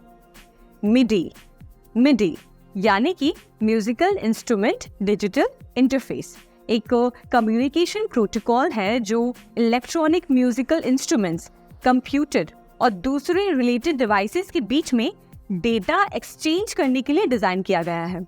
इस प्रोटोकॉल का इस्तेमाल म्यूजिकल इंफॉर्मेशन जैसे कि नोट्स, डायनामिक्स और कंट्रोल कमांड्स को ट्रांसमिट करने के लिए किया जाता है। मिडी डिवाइसेस म्यूजिशियंस और म्यूजिक प्रोड्यूसर्स के लिए एक बहुत ही इम्पोर्टेंट डिवाइस है, क्योंकि ये उन्हें अलग अलग इंस्ट्रूमेंट्स को कनेक्ट करके आपस में मेल रखने में मदद करता है। कंट्रोल्स जैसे कीबोर्ड, ड्रम पैड्स, नॉब्स और फेडर्स आते हैं जो फिजिकल इंटरैक्शन के जरिए मिडी सिग्नल्स जनरेट करते हैं। ये सिग्नल्स फिर मिडी कंपैटिबल इंस्ट्रूमेंट्स और सॉफ्टवेयर को कंट्रोल करने में इस्तेमाल होते हैं। मिडी डिवाइसेस की फ्लेक्सिबल कनेक्टिविटी ऑप्शंस जैसे कि मिडी केबल्स, यूएसबी या ब्लूटूथ म्यूजिशियंस को अपने इंस्ट्रूमेंट्स को आसानी से इंटीग्रेट करने और एक दूसरे के साथ कनेक्ट करने में हेल्प करते हैं। म्यूजिक प्रोडक्शन इंडस्ट्रीज में आर्टिस्ट के बीच में ये डिवाइस बहुत यूज होता है। बैंक्स चेक्स को प्रोसेस करने के लिए मैग्नेटिक इंक कैरेक्टर रिकॉग्निशन यानी कि शॉर्ट में समझे तो MICR टेक्नोलॉजी का यूज करते हैं। जब आप एक चेक लिखते हैं तो आप पेन का इस्तेमाल करते हैं, लेकिन चेक्स की एक स्पेसिफिक एरिया में जिसे MICR लाइन कहते हैं, कुछ कैरेक्टर्स मैग्नेटिक इंक में लिखे जाते हैं। ये कैरेक्टर्स कुछ स्पेशल फॉन्ट्स में ही डिजाइन किए गए होते हैं जिसे सिर्फ एक मशीन ही रीड कर सकता है। चलिए एक एग्जाम्पल के जरिए इसको समझते हैं। इमेजिन करिए आप बैंक में हैं और एक चेक डिपॉजिट करने के लिए आए हैं। वहाँ एक MICR रीडर मशीन होता है। ये मशीन चेक के बॉटम पोर्शन को स्कैन करती है, जिसे MICR लाइन कहते हैं। इस लाइन में मैग्नेटिक इंक में लिखे गए कैरेक्टर्स होते हैं, जैसे आपका अकाउंट नंबर, ब्रांच कोड और चेक नंबर। इस MICR टेक्नोलॉजी के इस्तेमाल से मशीन जल्दी और सही चेक की इंफॉर्मेशन को पढ़ लेती है। इससे एरर्स कम होते हैं और ट्रांजैक्शंस सिक्योर बनते हैं। तो जब आप अपने चेक को बैंक में डिपॉजिट करते हैं, वो मशीन MICR लाइन को पढ़कर आपके अकाउंट की डिटेल्स को आइडेंटिफाई करती है और ट्रांजैक्शंस को स्मूथली प्रोसेस करती है। इस तरह MICR टेक्नोलॉजी चेक्स की प्रोसेसिंग को और एफिशिएंट और सिक्योर बना रही है। आपने OMR शीट सुना होगा। हम जिस पेज पर MCQs के क्वेश्चन को भरते हैं उसे अक्सर OMR शीट कहा जाता है। इसमें OMR का मतलब है ऑप्टिकल मार्क रीडर, जो कि एक स्कैनर होता है। ऑप्टिकल मार्क रीडर यानी कि OMR एक टेक्नोलॉजी है जो स्पेशली डिजाइन की गई है शीट्स या फॉर्म्स को स्कैन और एनालाइज करने के लिए। इसमें शीट्स पर दिए गए बबल्स को आप फिल करते हैं। आप अपने जवाब देते हैं, जैसे स्कूल या कॉलेज के एग्जाम्स में यूज होता है। OMR शीट्स पर हर क्वेश्चन के सामने स्पेसिफिक ऑप्शंस के लिए बबल्स बने होते हैं। इसमें आपको सही ऑप्शन को फिल करना होता है। जब आपकी फिल शीट को OMR रीडर मशीन में स्कैन किया जाता है, तो वो इंफ्रारेड लाइट का इस्तेमाल करके फिल्ड बबल्स को डिटेक्ट करती है। इससे darkly field bubbles easily detect हो जाते हैं और मशीन आपके दिए गए जवाब को आइडेंटिफाई कर लेती है। OMR टेक्नोलॉजी एग्जाम्स और सर्विस को करेक्ट और जल्दी प्रोसेस करने के लिए यूज किया जाता है। ये ज्यादा मात्रा में डेटा को हैंडल कर पाती है और ह्यूमन एरर्स के चांसेस भी नहीं होते। इसलिए OMR टेक्नोलॉजी एग्जाम्स में काफी यूज होते आ रहे हैं, खास करके स्कूल्स, कॉलेजेस और कॉम्पिटिटिव एग्जाम्स में। OCR यानी कि ऑप्टिकल कैरेक्टर रिकग्निशन टेक्नोलॉजी का मुख्य उद्देश्य है इमेजेस और प्रिंटेड या लिखे गए टेक्स्ट को इलेक्ट्रॉनिक फॉर्म में तब्दील करना, जो मशीन एनकोडेड होते हैं। इसका यूज मुख्य रूप से डेटा एंट्री के लिए, यानी डेटा को डिजिटल फॉर्म में कन्वर्ट करने के लिए यूज किया जाता है, जैसे प्रिंटेड कागजात, passport documents, bank challan, bank statement, computerised receipts, business cards. ये एक आम तरीका है जिससे प्रिंटेड टेक्स्ट को डिजिटाइज कर सकते हैं। तो ऐसे डेटा को एडिट कर सकते हैं, आप सर्च कर सकते हैं या किसी के साथ भी शेयर कर सकते हैं। इसके अलावा इसे मशीन प्रोसेसेस के लिए भी इस्तेमाल किया जाता है, जैसे machine translation, text to speech conversion, यानी कि टेक्स्ट को स्पीच पे कन्वर्ट करने के लिए। OCR के इस्तेमाल से किसी प्रिंटेड या लिखे गए टेक्स्ट को मशीन रीडेबल फॉर्मेट में तब्दील करके उसे कई तरह के एप्लीकेशंस में इस्तेमाल करती है, जो कि अगर मैन्युअली करना पड़ता तो आप सोचिए कि कितना समय लगता और उसमें ह्यूमन एरर्स भी कितने होते हैं। Barcode reader. Barcode reader machine को समझने के लिए आइए सबसे पहले बारकोड क्या होता है उसे समझते हैं। बारकोड एक तरीका है, एक माध्यम है जिसमें हर तरह के प्रोडक्ट या आइटम की आइडेंटिटी छुपी होती है। एग्जाम्पल के तौर पर आप जब किसी डिपार्टमेंटल स्टोर में जाते हैं और कुछ सामान खरीदते हैं, तो काउंटर पर बिल बनाते समय हर एक प्रोडक्ट के ऊपर एक कोड बना होता है। इस कोड को बारकोड कहते हैं। इस कोड को एक मशीन से स्कैन किया जाता है, जिससे डायरेक्टली बिल पर एंट्री हो जाती है। जिस मशीन से स्कैन करते हैं उसे कहते हैं बारकोड रीडर। ये डिवाइस कंप्यूटर टर्मिनल से जुड़ा होता है और इसका इस्तेमाल कोड को पढ़ने और आइटम को पहचानने के लिए किया जाता है। इस तरह से बारकोड टेक्नोलॉजी का यूज शॉपिंग और इन्वेंट्री मैनेजमेंट पे होता है, जिससे हर एक आइटम को जल्दी और एक्यूरेटली आइडेंटिफाई कर सकते हैं। शुरुआत में इन बारकोड्स को लाइंस के बीच के स्पेस और उनकी अलग अलग चौड़ाई के हिसाब से दर्शाया जाता था, लेकिन बाद में इन्हें स्क्वायर्स, डॉट्स, हेक्सागन और दूसरे ज्योमेट्रिक पैटर्न्स में भी जो 2D फॉर्मेट में होते हैं। इससे जुड़ी एक इंटरेस्टिंग फैक्ट बताती हूँ। दुनिया का पहला बारकोड जो स्कैन हुआ था वो 26 जून 1974 में ट्रॉय, ओहियो की एक सुपरमार्केट में किया गया था। इस बारकोड को स्कैन होने के बाद एक विगलेस नाम की एक च्युइंग गम है जिसको खरीदा गया था। Speech recognition device. माइक्रोफोन एक इनपुट डिवाइस है जो ऑडियो डेटा को कंप्यूटर में इनपुट करने में इस्तेमाल होता है। ये एक वायर के जरिए कंप्यूटर से कनेक्टेड होता है और इसमें एक माउथ पीस लाइक डिवाइस होता है जो ऑडियो को कैप्चर करती है। इस टेक्नोलॉजी का मुख्य उद्देश्य है स्पोकन वर्ड्स यानी कि बोले गए शब्दों को या कमांड्स को कंप्यूटर लैंग्वेज में कन्वर्ट करना ताकि कंप्यूटर उसे समझकर उसका रिस्पॉन्स दे सके। स्पीच रिकग्निशन डिवाइसेस जिनमें माइक्रोफोन भी शामिल है इस टेक्नोलॉजी का एक प्रमुख हिस्सा है। आजकल हर जगह इनका इस्तेमाल हो रहा है। एग्जाम्पल के तौर पर वॉइस एक्टिवेटेड असिस्टेंट्स जैसे Amazon Alexa, Siri, Google assistant microphone का इस्तेमाल करते हैं। इनको स्पोकन कमांड्स दी जाती हैं, जैसे आप मौसम की जानकारी ले सकते हैं या कोई रिमाइंडर सेट कर सकते हैं या फिर कोई भी म्यूजिक प्ले कर सकते हैं, तो ये कमांड वो रिसीव करता है। मोबाइल डिवाइसेस पर भी वॉइस टू टेक्स्ट एप्लीकेशंस का इस्तेमाल होता है, जिससे वॉइस मैसेजेस को टेक्स्ट में कन्वर्ट किया जा सकता है। मॉडर्न कार्स में भी आप अपने कार के फीचर्स को वॉइस कमांड से कंट्रोल कर सकते हैं, जैसे कि म्यूजिक चेंज करना, नेविगेशन डायरेक्शंस पूछना और कॉल्स रिसीव करना। स्पीच रिकग्निशन टेक्नोलॉजी का एक्सेसिबिलिटी फीचर्स में भी इस्तेमाल होता है, जिससे डिफरेंटली एबल्ड इंडिविजुअल्स अपने डिवाइसेस को वॉइस कमांड से ऑपरेट कर सकते हैं।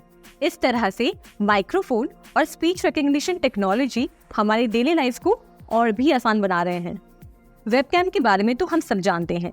ये एक डिजिटल कैमरा है जो कंप्यूटर से जुड़ा होता है और कंप्यूटर नेटवर्क में इमेजेस या वीडियोस कैप्चर करने के लिए इस्तेमाल होता है। ये डिजिटल कैमरा इनपुट आइटम पर फोकस करता है ताकि फोटो क्लिक की जा सके और फिर उसे डिजिटल फॉर्म में कन्वर्ट करके कंप्यूटर में स्टोर किया जा सके। इस तरह से वेबकैम आपको कंप्यूटर पर इमेजेस या वीडियोस कैप्चर करने में मदद करता है और इन्हें कंप्यूटर में फीड करता है। ये online video calls, online classes या फिर अपने कंप्यूटर पर फोटोज और वीडियोस देखने के लिए इस्तेमाल करते हैं।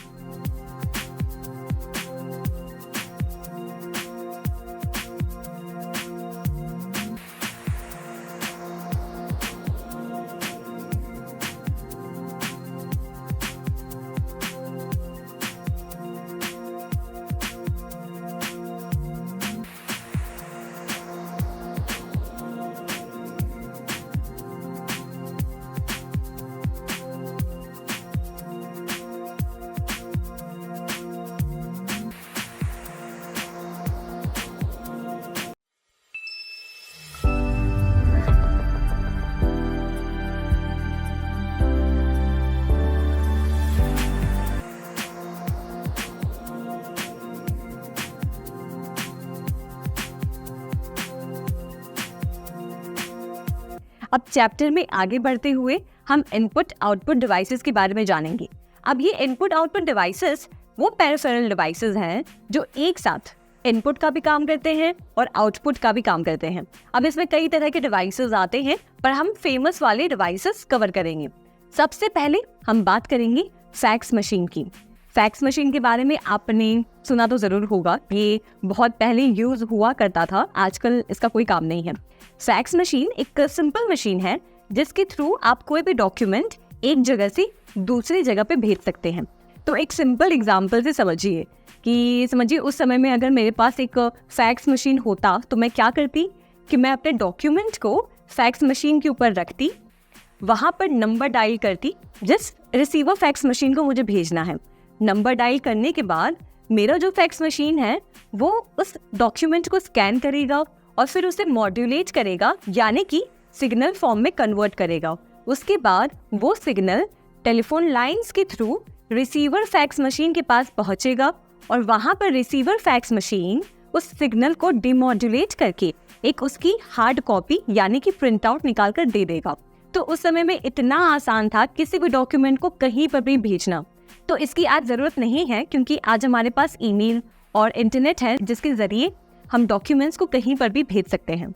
अब आगे बढ़ते हैं हमारे अगले डिवाइस की तरफ जिसका नाम है MS डिवाइस यानी कि मल्टी फंक्शन डिवाइस।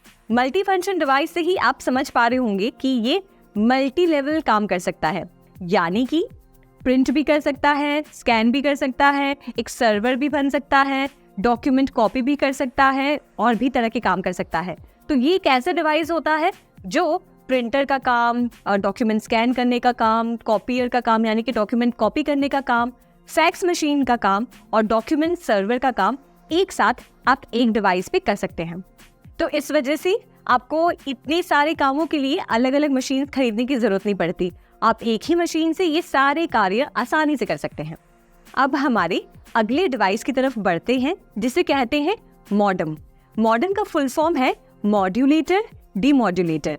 इस डिवाइस का काम होता है किसी भी डेटा को एक प्रकार से दूसरे प्रकार में कन्वर्ट करना, यानी कि एनालॉग सिग्नल को डिजिटल फॉर्म में कन्वर्ट करना या तो फिर डिजिटल फॉर्म को एनालॉग सिग्नल में कन्वर्ट करना। इसके मुख्य 2 काम होते हैं, मॉड्यूलेशन और डीमॉड्यूलेशन।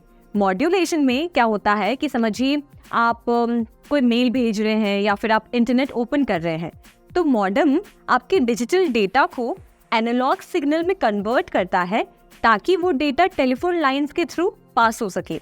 अब डीमॉड्यूलेशन में क्या होता है कि जब आपका डेटा डेस्टिनेशन पर पहुंचता है तो ये मॉडेम आपके एनालॉग सिग्नल को डिजिटल फॉर्म में कन्वर्ट करता है जिससे कि रिसीवर उसे पढ़ सके या तो उसे समझ सके।